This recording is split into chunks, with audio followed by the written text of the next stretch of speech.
Contacto México, Luis Ramírez Reyes, Editorial Diana. Página 118. Can lastimado por un extraterrestre. Por aquellos días en que BW y yo nos buscábamos para tomar un café y dejarme analizar su historia con calma, consciente como siempre he estado, ya no de la existencia, sino de la polución. Sí, creo que no conozco palabra más atinada, de los siderales entre nosotros. Continué como investigador buscando más casos. Sí, amigo lector, le aseguro lo anterior por lo que narro enseguida. El 28 de abril de 1994, a las 12:30 horas, recibí en mi oficina de prensa a un par de actores que estelarizaban una obra tan discutida como temida por la sociedad capitalina, la que concurrió a apreciarla, llenando todas las noches la sala donde se escenificaba. Me refiero a La Dama de Negro. Los protagonistas fueron a verme, desde luego con el objeto de conseguir una entrevista y publicarla en diferentes diarios y revistas del país, tal como era mi línea de trabajo, ligada siempre a la promoción del grupo radiofónico para el que trabajaba. Yo conocía a Rafael Perrín, que tenía una sección en un programa matutino con la encantadora, versátil y muy querida en todos los círculos de México, Janet Arceo. El hombre hablaba del optimismo ante la vida, de la necesidad de reír siempre y nunca llorar, paradójicamente contrario a los sustos que daban los asistentes a su obra teatral todas las noches, representación que le confieso nunca me atreví a ver. Lo acompañaba otro actor de igual valía, aunque más disparado por la comicidad, y que sin embargo como buen profesional sabe interpretar a la perfección cualquier papel que le asignan.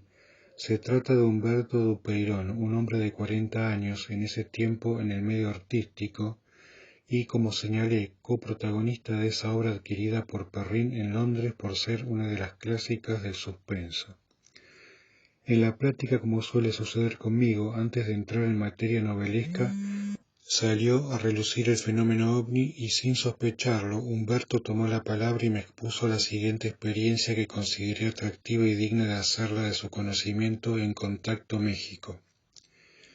Cómodamente sentado frente a mí, al lado de Rafael, inició la historia con estas palabras que sólo eran interrumpidas al sonar mis teléfonos, los cuales, ante el peso de la narrativa, pedí a mi secretaria no pasarme ninguna llamada.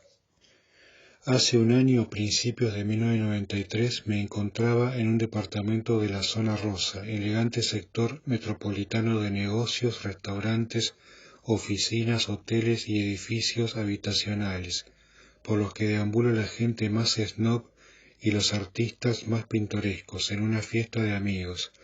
El anfitrión vivía exactamente en la esquina que forma las calles de Niza y Hamburgo, arriba de un concurrido restaurante. Departía con mis amistades alegremente cuando de pronto, alrededor de las 12 de la noche, sentí la necesidad de asomarme a la calle por el balcón del departamento para tomar un poco de aire fresco. Al hacerlo descubrí abajo en la banqueta un perrito lastimado que pensé había sido atropellado por un auto y con dificultad se arrastró hasta el pequeño espacio de jardín de la banqueta. Mi esposa, al advertir mi alejamiento de los demás, fue hacia mí para saber qué tanto llamaba mi atención afuera. Al llegar le expliqué el motivo de mi curiosidad y quise entonces bajar a auxiliar al animalito. Sin embargo, ella trató de disuadirme y convencerme de regresar al convivio, pero no oí sus recomendaciones y descendí pronto a las escaleras del inmueble para acercarme al sufrido can que se retorcía quejándose con alaridos lastimeros que me sensibilizaron aún más. Observándolo, llegó a mí un joven andrajoso pidiéndome que no tocara al perrito.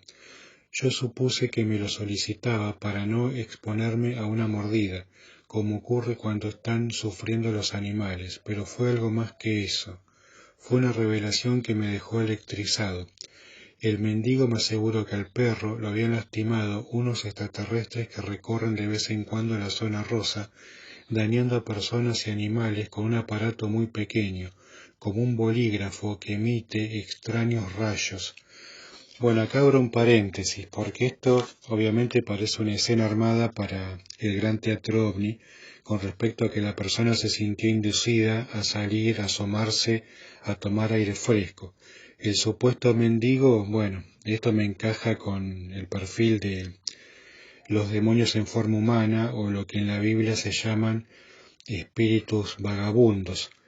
También tengo un caso de un policía marplatense que tuvo un encuentro cercano con una de estas entidades que le hablaba con voz cavernosa, que se dedicaba a hacer incendios en la vía del tren.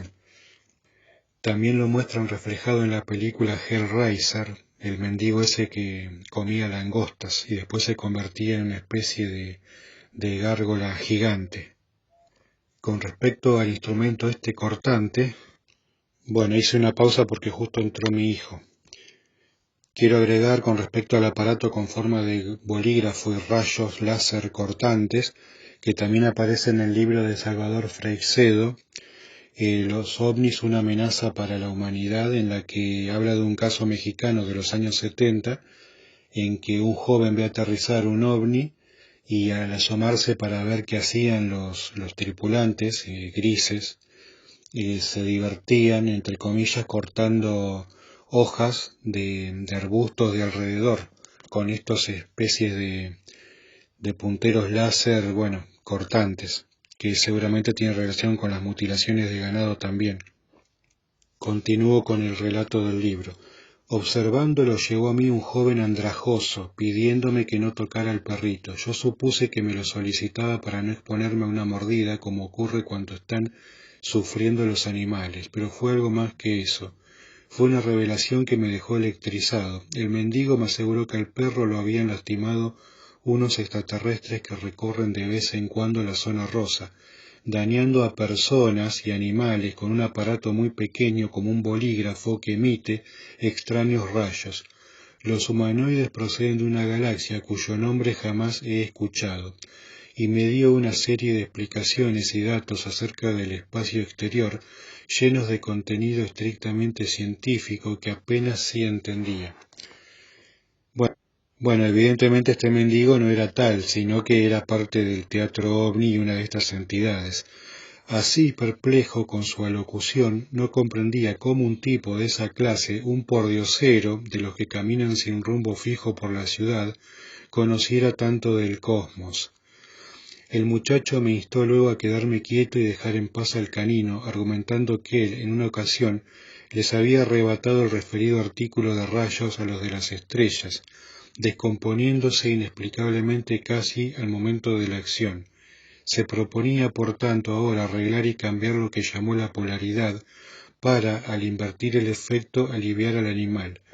Incrédulo y expectante lo dejé que intentara sanarlo cuando una patrulla de la policía apareció ante nosotros para averiguar quiénes éramos y qué hacíamos en la calle a esas horas de la noche. Yo, tranquilo, me identifiqué con uno de los guardias del orden, explicándole que estaba en la fiesta del primer piso del edificio que se alzaba ante nosotros, y al descubrir al animalito accidentado salí a auxiliarlo. Por su parte, el limosnero se hizo disimulado, evitando ser interrogado. La patrulla arrancó perdiéndose de nuestra vista en breves segundos y permitió de esta manera al individuo que me acompañaba a arreglar el adminículo, moviéndole algunas piezas para luego dirigirlo al animal. Es imposible, evidentemente, que un pordiosero, un humano, sepa cómo revertir o manipular un instrumento que, si obviamente él no era parte del mismo, como supuesto extraterrestre, pudiera cambiarle la polaridad y todas esas cuestiones. Evidentemente no era un ser humano. Estaba a punto de presenciar algo extraordinario, la cura de Duncan por medio de la emanación de un sensible rayo tipo láser, cuando mi esposa se asomó por la ventana, instándome a regresar al convivio con cierta dureza y preocupación, como presintiendo que me enfrentaba a un hecho desconocido y por ende podía peligrar mi vida. Accedí por evitar una discusión en plena calle, pensando en que esa noche había llevado mi videocámara portátil. De una zancada subí los escalones para tomar el aparato y grabar la escena del enigmático individuo, creo yo, disfrazado de pedigüeño. Obviamente comparto plenamente la opinión.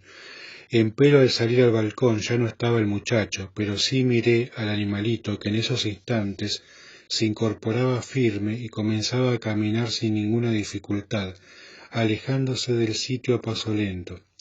Humberto, tras reacomodarse en su asiento, volteó a ver a Rafael para enseguida dirigirme la mirada y comentar en tono de evidente frustración: imagínense cómo me arrepentí de no haberme quedado para ser testigo de la forma como operaba el aparato del espacio y apreciar mejor al muchacho, y seguir escuchando sus ideas de los mundos que habitan los supuestos entes que, según el informante, se encontraban entre nosotros y en esa colonia se disputaban el control de los terrestres, lastimando a unos y riñendo entre sí. Su compañero y yo no dábamos crédito al apasionante relato. Tras un silencio que se hizo al concluir la exposición, comentamos brevemente el incidente que no invitaba al rechazo en virtud de que conocemos bien al destacado y versátil actor. Por otra parte, el motivo de la visita a mi departamento era realizar con ambos una entrevista para promover tanto la participación de Perrin en una de las emisoras del grupo radiofónico como el éxito de la obra que interpretaban en un prestigiado teatro capitalino. Es decir, nunca se pensó en hablar de ovnis, mucho menos, estoy seguro, de sorprenderme con cuentos de extraterrestres, y de hecho, tras intercambiar opiniones del acontecimiento, procedí a la entrevista periodística programada, despidiéndose los artistas al final, luego de invitarme a sus representaciones, a la par que darme cada uno su número telefónico para, en especial en el caso de Dupeirón, aclararme un interrogante sobre lo del perrito lastimado por unos supuestos extraterrestres. Bueno, con el propósito de realizar omniología comparada con respecto al artículo anterior del libro Contacto México, editorial Diana, autor Luis Ramírez Reyes, les voy a leer un fragmento de Los ovnis, una amenaza para la humanidad, de Salvador Freixedo, página 31. Un día de 1975, un joven de clase muy humilde me dijo que 2 meses antes, al anochecer, había visto pasar por encima de su casa, en los límites de la ciudad, un ovni a muy baja altura y muy despacio. Excitado por la visión, comenzó a correr siguiendo la trayectoria del ovni, que descendió en una profunda quebrada no lejos de su casa en las afueras de la ciudad. Cuando llegó al borde de la quebrada, vio un gran objeto de forma lenticular posado en tierra, que emitía una fantástica luz blanca. Atemorizado ante lo que estaba viendo, se agachó entre unos arbustos y desde su escondite pudo ver a varios enanos, comillas, con una especie de linternas en sus manos. Las linternas emitían unos haces de luz muy finos y concentrados, y los enanos se divertían mucho cortando con ellos los tallos de las diversas plantas. Cortaban unas tras otras con gran entusiasmo. Bueno, y acá abro un paréntesis. Obviamente que así como cortaban las plantas, cortan animales y personas. Pasado un rato, mi amigo, que había permanecido oculto tras los arbustos, vio cómo la luz del objeto cambiaba de color y a los pocos instantes notó que comenzaba a elevarse muy despacio, balanceándose repetidamente unos 5 metros por encima del terreno, hasta que salió disparado hacia el cielo. En uno de estos balanceos golpeó un gran cactus y lo derribó. Cuando varios meses más tarde fui con el joven al mismo sitio para que me contase los hechos sobre el terreno, le dije que me indicase dónde había sido derribado el cactus. Fuimos hacia allá, y efectivamente allí estaba derribado y medio seco un gran nopal. A pesar del tiempo que había pasado y sin dificultad alguna, pudimos ver en el medio de la quebrada las huellas redondeadas de más de un aterrizaje. El joven me dio más tarde en su casa pedazos de piedra fundidas que él había recogido entre las huellas del aterrizaje cuando aún estaban calientes. Las metió en un frasco y al cabo de un tiempo el interior del mismo se había recubierto de un polvo amarillento que parecía azufre. Todas estas circunstancias son más o menos comunes en los aterrizajes de ovnis, pero lo que resultó nuevo para mí fue el coyote medio disecado que descubrí cerca de una de las huellas de un aterrizaje. Y acá abro un paréntesis porque muchos años atrás, años 2003 aproximadamente, un perro que tenía una de mis tías ya fallecida, apareció de la noche a la mañana completamente disecado y retorcido como si hubiese sido un trapo de piso escurrido y secado al sol, completamente seco que parecía cartón. Lo que atrajo mi curiosidad fueron ciertas extrañas circunstancias que se podían apreciar en los restos del animal. Lo más extraño de ello era que todo el cuerpo estaba retorcido, como se retuerce un trapo para sacarle el agua, y a pesar de ello los huesos no estaban rotos, tal cual lo que pasó con el perro, que era la mascota de una de mis tías. También me llamó la atención que ni bajo el cuerpo del animal ni los alrededores se podía ver hormiga ni insecto alguno, cuando buena parte de la carne del animal está aún adherida a los huesos, aunque se había amojamado de una manera extraña, sin corromperse y sin desintegrarse tal como es común en los animales que mueren en los campos. Para confirmar mi sospecha acerca de la muerte del coyote, mi amigo me dijo que en la otra parte del monte había un esqueleto de un tlacuache, especie de zarigüeya, que presentaba las mismas características y que curiosamente estaba también muy cerca de las huellas de otro aterrizaje de ovni. Qué raro. En las muchas ocasiones en que he ido al campo a investigar este fenómeno de las matanzas inexplicables de animales, me he encontrado con cierta frecuencia con que sus dueños, además de estar intrigados por no tener explicación para el suceso, hablaban de que la noche anterior habían visto luces raras en el cielo, pero no le habían dado mayor importancia. Y acá, parafraseando y citando a Wanda Vélez de Mundo Ovnis y su famosa frase, luces en el cielo, ataques en la tierra. Mal sabían ellos que precisamente eran aquellas luces las que les habían matado su ganado. Recuerdo que uno de ellos, tratando de explicarme cómo eran aquellas luces, las comparaba a las luces giratorias que los coches de la policía y las ambulancias llevan cuando están de servicio.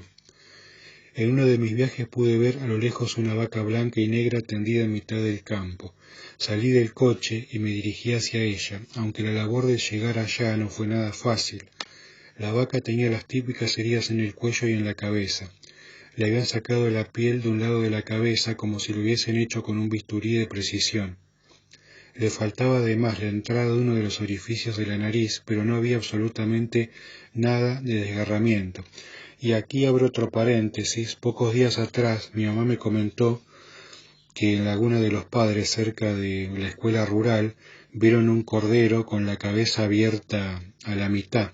Y curiosamente, revisando los archivos en video del 2018, cuando hicimos la nota a Norma Plos en la Gruta de los Pañuelos, y a otro muchacho que no recuerdo el nombre, que le dicen Negro, él comentó que vio una de estas entidades, un supuesto ser de luz, justamente cerca de la escuela esta rural o agraria. Y bueno, hice la colación, digamos.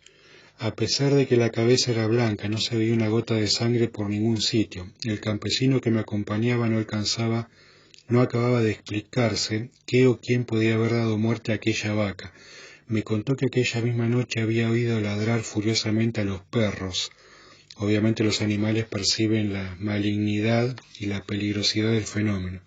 Y una anciana ciega que vivía en los lindes de aquel campo me dijo que aquella noche el ganado, que ordinariamente se queda a dormir a la intemperie, no la había dejado dormir porque estaba como alocado, corriendo de una parte a otra. Esto para mí es una de las mayores pruebas de que el fenómeno ovni es hostil y maligno. Por ese mismo tiempo sucedieron en Puerto Rico muchos extraños fenómenos como la aparición de raros animales de gran tamaño, grandes explosiones misteriosas en el aire, que para mí están relacionadas a apertura y cierre de portales, a apariciones de vírgenes y santos en diversos pueblos, imágenes religiosas que sangraban o lloraban, milagros en un santuario de Nuestra Señora, bueno, las pelotas, desaparición de personas de una manera muy extraña, etc. Para mí todos estos hechos, aunque aparentemente no tienen nada que ver entre sí, están muy relacionados y más aún que relacionados, se puede decir que proceden de una misma causa, totalmente de acuerdo con Salvador Freixedo. Las apariciones marianas y todos estos fenómenos son parte de la fenomenología ovni, y una de tantas máscaras del enemigo. Las heridas y las mutilaciones, aunque suelen tener un denominador común, que es el de los cortes precisos y la falta de desgarrones en la carne y de derramamiento de sangre, pueden variar bastante si nos fijamos en los órganos que se suelen llevar y también en en la colocación de las heridas. Sin embargo, algo que es constante en todos estos hechos es la falta total de sangre en los animales muertos. De una manera o de otra, les han succionado la sangre hasta no dejarles ni una gota, sin permitir que se pierda ninguna en el proceso de desangrado. Hoy día ya tenemos grandes sospechas de para qué quieren la sangre estos enanos, aunque de esto hablaremos posteriormente. Y acá abro otro paréntesis de biología comparada con respecto a la teoría del ya fallecido investigador brasilero Fernando Grossman y su teoría gótica, que junto con la doctora Irene Granchi estudiaron las mutilaciones y los ataques vampiro de las luces de Colares, de la isla de Colares en el 77, en que la gente era atacada con rayos que les succionaban la sangre y los dejaba anémicos, incluso hubo muertos. La operación Plato militar, que el militar a cargo fue asesinado y para otros se suicidó en el 97. Uranga Lima, algo así era el apellido, el nombre. Según Fernando Grossman y la doctora Irene Granchi, la propulsión de estas naves, el combustible entre comillas, sería la bioenergía de las personas y animales y la sangre como combustible. O sea, son vampiros energéticos.